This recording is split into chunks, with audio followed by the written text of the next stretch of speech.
It's a lot of things that separate us. The racial line, uh, financial line.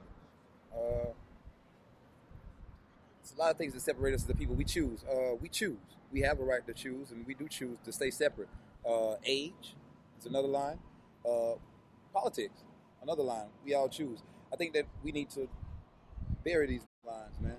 We got to bury these lines now, man, if we ever wish to have a future. There's a much closer connection now between partisanship and ideology. When the agenda is political polarization, then the facts mean nothing, right?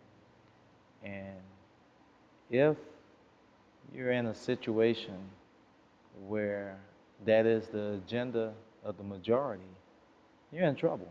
I think it would make a world of a difference if people started listening instead of just debating is what people do. People just debate back and forth like, oh, my opinions, oh, well, those are your opinions.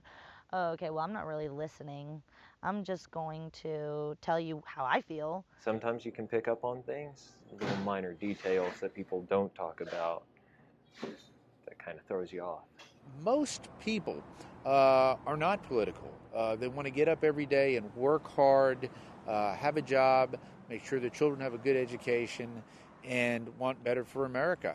And I think it's very important. Obviously, there are very clear differences between the two major political parties. If they don't take it more seriously, no. Quit worrying about everybody else, just do what needs to be done.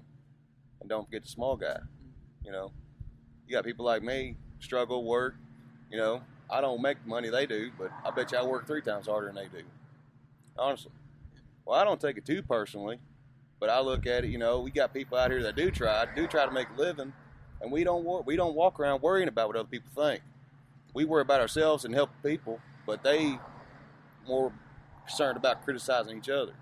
Just nothing is honest, man. Like we were talking about with Honest Gill, I mean, there's nothing honest about it. And even if one of those candidates feels that way or feels a certain way, that doesn't matter. They're going to be projected in a different way. They're going to be projected in their party's way. Split in half in this discourse we have where it's either, you know, you're conservative or you're liberal and there's nothing in between. So, and if you get really depressed by that, then you're just a cynical person who doesn't go vote. So it's kind of like a lose-lose-lose in a lot of ways. Just people are so distant and uptight.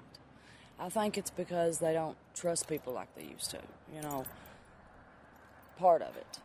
And there's a good reason for it, but people seem to judge everyone by one person's actions. It's a lot of young kids that's just lost. You know, they don't know that the world is so huge and there's so much you can do and accomplish. Like, they just see the projects. That's all they see because that's all they're at every day. You know, like, they don't see anything beyond the housing authority that's there beside Tops. It's called McRae Home. They don't see anything beyond McRae Home. Like, they don't know how big Dothan is. They don't know how big Alabama is, you know. So I just want to help them to know that there's so much more to the world than that one project, you know.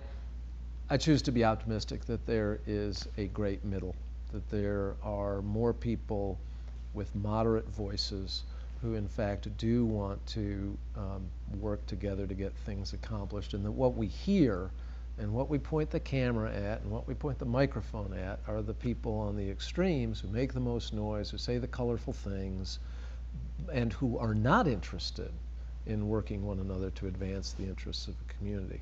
How we get that great, what used to be called the silent majority, how we get that group of people to say, you know, come on, let's solve this. I'm not sure. I'm hoping that this helps.